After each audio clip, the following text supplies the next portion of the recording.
Hello friends. मेरा नाम गौरव कुमार है। प्रीवियस लेक्चर में हमने इंडस वैली सिविलाइजेशन से जो मेंस में क्वेश्चन आए हुए थे यूपीएससी मेंस पेपर 1 में, यूपीएससी ऑप्शनल में और बीपीएससी का जो ऑप्शनल पेपर होता है उसमें जो सब क्वेश्चन आए हुए थे हम उसको डिस्कस कर लिए हुए थे। ठीक है, इस लेक्चर में हम इंडस वैली सिविलाइजेशन को पढ़ेंगे।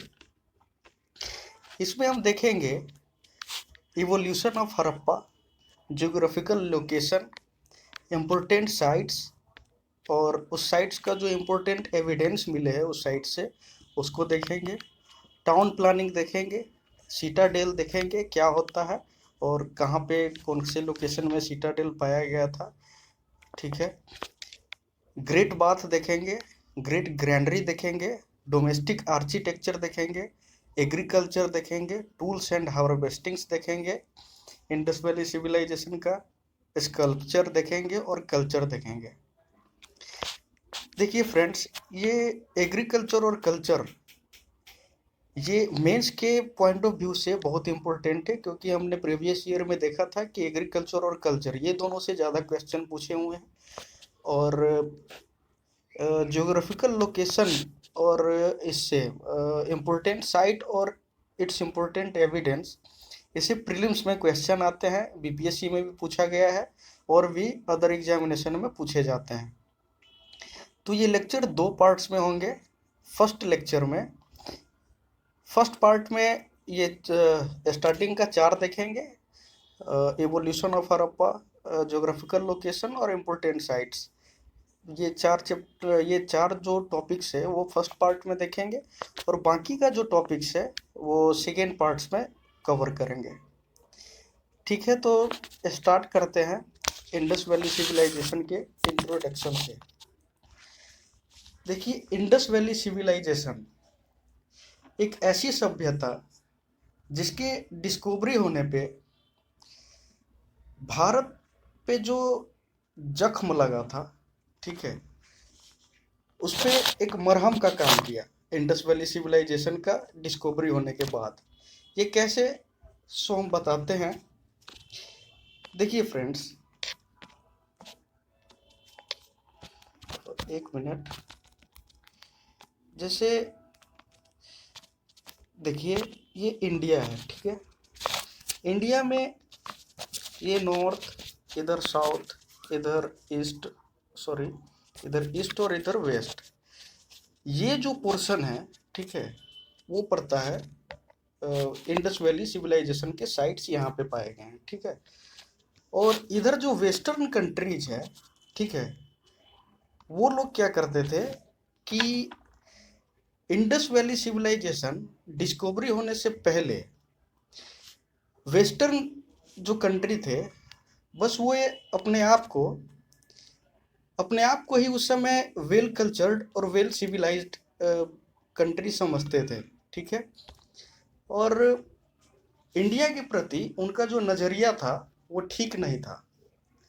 डिस्कवरी होने से पहले इंडिया के पास क्या था उस समय? बस इंडिया के पास लाचारी, बेबसी, इसके अलावा कुछ नहीं था इंडिया के पास। हमारे पास घमंड करने के लिए वैसा कुछ भी नहीं था।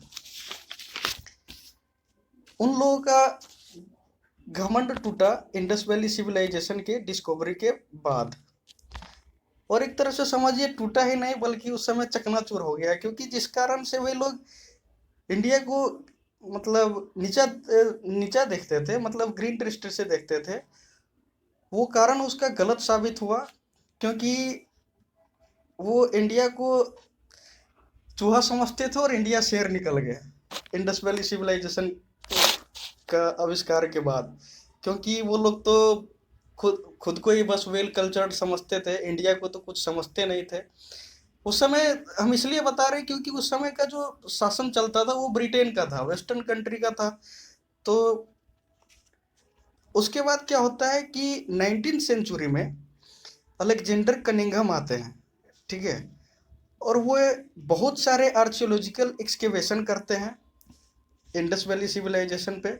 ठीक है, तो उसी आर्कियोलॉजिकल जो एक्सकेवेशन होता है, खुदाई होता है, तो उसमें इंडस वैली सिविलाइजेशन मिलते हैं।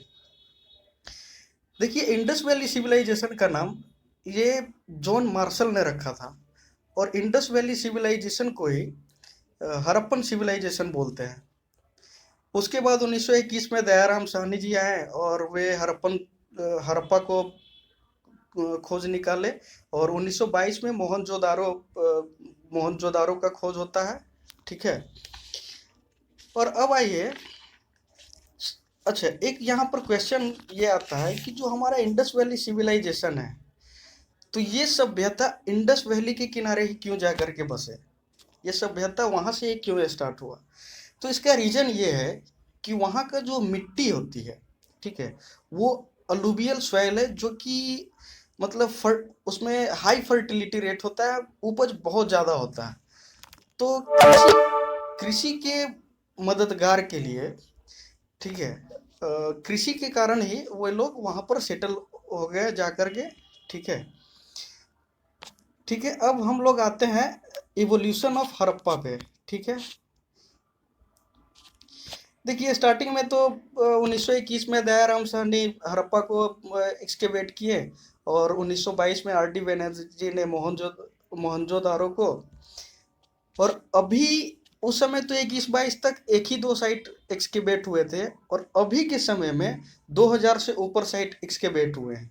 ठीक है। अब देखते हैं इवोल्यूशन ऑफ हड़प्पा। हड़प्पा का इवोल्यूशन 4 फेजेज में हुए हैं। सबसे पहले प्री हड़प्पा, उसके बाद अर्ली हड़प्पा, उसके बाद मैच्योर हड़प्पा, फिर लेट हड़प्पा। प्री हड़प्पा में हम लोगों को देखने को मिला है इस समय, during this time the nomadic people started living in the settled life and pickup agriculture. ठीक है। मतलब क्या होता है कि घूमते हुए पीपुल यहाँ पर आते हैं और एग्रीकल्चर करने के पॉइंट ऑफ व्यू से यहाँ पर बस जाते हैं। ठीक है। सेकेंड आता है अर्ली हड़प्पन। इस समय क्या होता है कि वहाँ बसते तो है, लेकिन विलेज और अर्बन सेंटर वहाँ से इमर्ज होना शुरू हो जाता है। थर्ड पीरियड में क्या होता है कि इस पीरियड में लार्ज अर्बन सेंटर यहाँ पर फ्लोरिश्ड होता है। ठीक है। चौथा है लेट हड़प्पन, जो कि 1300 से 1900 के बीच में इसका डिक्लाइन होना शुरू हो जाता है। ठीक है। अब आते हैं इनका geographical location. Indus valley civilisation approx 13 lakh square kilometre में फैला हुआ है, और ये फैला कहाँ कहाँ है? इनका जो रीजन है वो पंजाब, हरियाणा, सिंध, बलूचिस्तान, गुजरात, राजस्थान और वेस्टर्न यूपी में इनका साइट्स फैला हुआ है। ठीक है। आगे में इनका बाउंड्री लोकेशन भी देखेंगे। ठीक है। ये जो सिटी है वो इंडस के किनारे लोकेटेड है, और जॉन मार्शल ने इनका नामकरण किया था। ठीक है, ये तो बता दिए थे। इनका बाउंड्री पे आते हैं। Boundary of Indus valley civilisation western boundary में, ठीक है, वेस्टर्न बाउंड्री इनका स्टार्ट होता है सुतका जेंडर से, और सुतका जेंडर पड़ता है पाकिस्तान में। ईस्टर्न बाउंड्री आलमगीर तक है, जो वेस्टर्न यूपी का पार्ट है। ठीक है। इनका जो साउथ बाउंड्री है वो दाइमाबाद, महाराष्ट्र से सटा हुआ है। ठीक है। और नॉर्थन बाउंड्री जो है वो मंडा अखनूर, जम्मू कश्मीर, वहाँ तक इनका बाउंड्रीज है। ठीक है।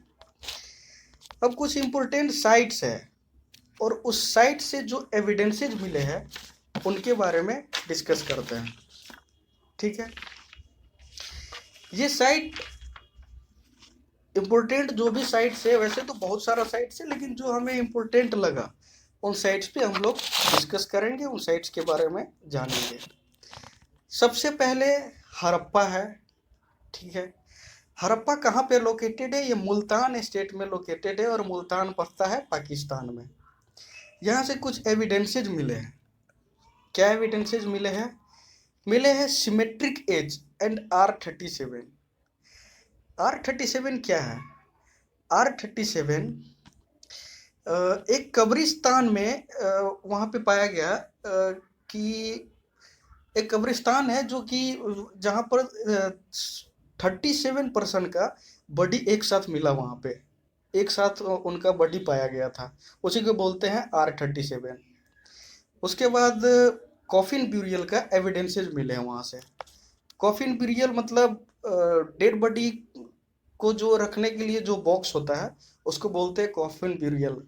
कॉफिन डांस भी बहुत बहुत फेमस हुआ था, वो आप लोग जानते होइएगा कॉफिन ब्यूरियल किसको बोलते हैं, ठीक है। उसके बाद है stone symbol of female sex organs, वो भी वहाँ पे पाया गया है।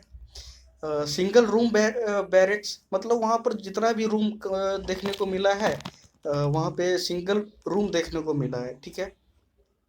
वहाँ पे अनाज रखने के लिए ग्रैंडरीज भी मिले हैं।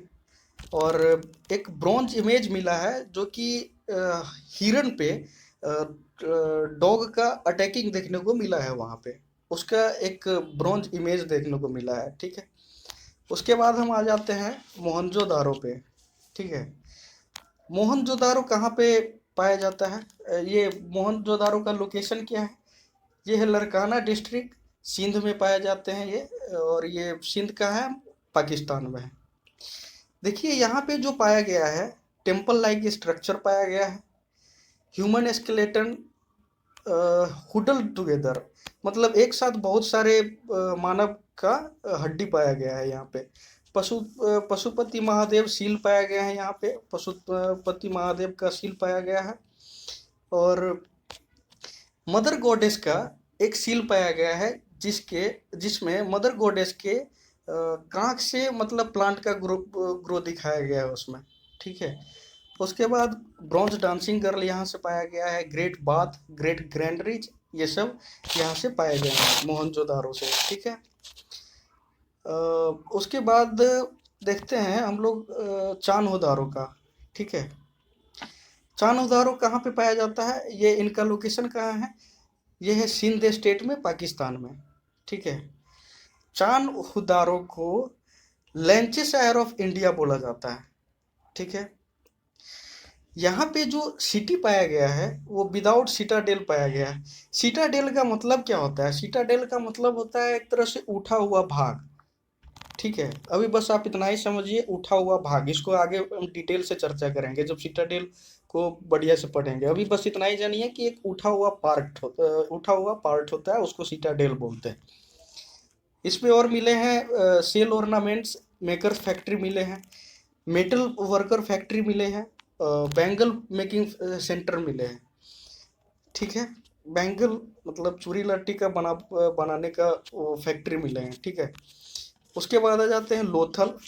लोथल में हमें क्या क्या मिला है यहाँ से देखते हैं। लोथल लोकेटेड कहाँ है? ये है अहमदाबाद में, अहमदाबाद गुजरात में लोथल है, ठीक है। यहाँ से terracotta model of ships and boats founded है। टेराकोटा का मतलब क्या होता है? टेराकोटा एक लाल और ब्राउनिश कलर का मिट्टी जो होता है ना, रेड और ब्राउनिश कलर का हो, उसी को बोलते हैं टेराकोटा, ठीक है। तो उससे बने हुए शिप्स और बोट्स वहाँ पे फाउंड किए गए हैं। और जो वहाँ के हाउसेस थे, हाउसेज स्ट्रक्चर ऐसा था कि जैसे आपका जो फ्रंट इंट्रांस गेट होता है, तो वहाँ से जब आप इंटर करेंगे तो इंटर करते ही आपको आंगन नहीं मिलेगा, बीच में एक दीवार मिलेगा और दीवार के साइड से तब जा करके आपको आंगन मिलेगा। मतलब कि अगर आप फ्रंट गेट के बाहर से अगर अंदर में अगर झांकते हैं तो आपको दीवार दिखेगा, आपको मतलब आंगन नहीं दिखेगा, सीधा दीवार दिखेगा, ठीक है। उसके बाद यहाँ पर ब्रॉन्ज स्टिक पाए गए हैं, डॉकयार्ड पाए गए हैं, और मेटल का मेटल वर्कर फैक्ट्री पाए गए हैं, पर्शियन गल्फ सील पाए गए हैं, ठीक है। और यहाँ पर एक जगह बाथरूम पाया गया था, जो कि यहाँ जो बाथरूम पाया जाता है ये पाया गया 12 बाथरूम, और वो सिटाडेल एरिया मतलब कि वो चारों तरफ से ढका हुआ था, ठीक है। और कुछ एविडेंसेज मिले हैं काली बागान में, आते हैं काली बागान के पास, ठीक है। लोथल देख लिए, अब काली बागान। काली बागान राजस्थान में पड़ता है। यहाँ पे एविडेंसेस मिले प्लाइंग का, मतलब यहाँ पे प्लाइंग का भी मिला है और प्लाइंग फील्ड सरफेसेस भी मिले हैं, मतलब हल से जोते हुए फील्ड, ठीक है। और यहाँ पे कैमल का बोन्स भी मिले हैं, ऊँट का हड्डी। मेजोपोटामिया सील फाउंड हुए हैं यहाँ से। उसके बाद सुरकोटड़ा, सुरकोटड़ा में यहाँ यहाँ पर भी देखा गया है कि यहाँ जो लोअर टाउन सिटी थे वो फोर्टिफाइड थे, ठीक है। और हॉर्सेज का रिमेन्स यहाँ पे मिला है। हॉर्सेज का बोन्स का रिमेन्स मिला है, मतलब घोड़ा का हड्डी मिले हैं यहाँ से, ठीक है। और यहाँ पे स्पेलिंग मिस्टेक है, इसको करेक्शन कर लीजिएगा। ये एयरपोर्ट नहीं, ए पॉट है। A pot containing human ashes, मतलब राख से भरा हुआ एक पोर्ट मिले हैं। मतलब मरने के बाद जो अस्थियां होती है ना, उस टाइप का कुछ मिला है, ठीक है। वहाँ पे पॉट ब्यूरियल भी मिले हैं। उसके बाद आ जाते हैं दाइमाबाद में। दाइमाबाद में कॉपर एलिफेंट मिले हैं, कॉपर से बना हुआ बोफेलो मिले हैं और डायनासोर मिले हैं। उसके बाद है बालाथोल, ये राजस्थान में है, ठीक है। और यहाँ पे कॉटेज इंडस्ट्रीज मिले हैं। उसके बाद एक जगह है खाली, सिटीज वेयर लोअर टाउन्स। यहाँ पे क्या हुआ है कि लोअर टाउन्स जो है वो फोर्टिफाइड मिले हैं। फायर अल्टर्स यहाँ पर फाउंड हुए हैं, ठीक है। उसके बाद रंगपुर है। रंगपुर पड़ता है गुजरात में। यहाँ पे राइस का एविडेंस मिले हैं, चावल का, ठीक है। उसके बाद है राणा हुंडई। राणा हुंडई में क्या हुआ है कि बर्निंग से जो डिस्ट्रक्शन हुआ है, उस तरह का कुछ एविडेंसेस मिले हैं। और यहाँ पे एक और चीज़ मिला है, हॉर्सेज का तीथ भी मिला है यहाँ पे, ठीक है, राणा हुंडई के पास। उसके बाद आ जाता है बानावली। बानावली, ये बीपीएससी प्री में भी क्वेश्चन आया हुआ है बानावली से। बीपीएससी प्री में आया हुआ है कि कुछ ऑप्शन दिए हुए थे बानावली के बारे में, और ये इसमें से कौन सा सही है, कुछ इस तरह का क्वेश्चन आया हुआ था, ठीक है। बानावली हिसार हरियाणा में पड़ता है। यहाँ भी टेराकोटा ऑफ प्लॉइंग देखने को मिला है, सिस्टमेटिक ड्रेनेज सिस्टम देखने को मिला है। उसके बाद है राखी गढ़ी। राखी गढ़ी ये हिसार हरियाणा में है।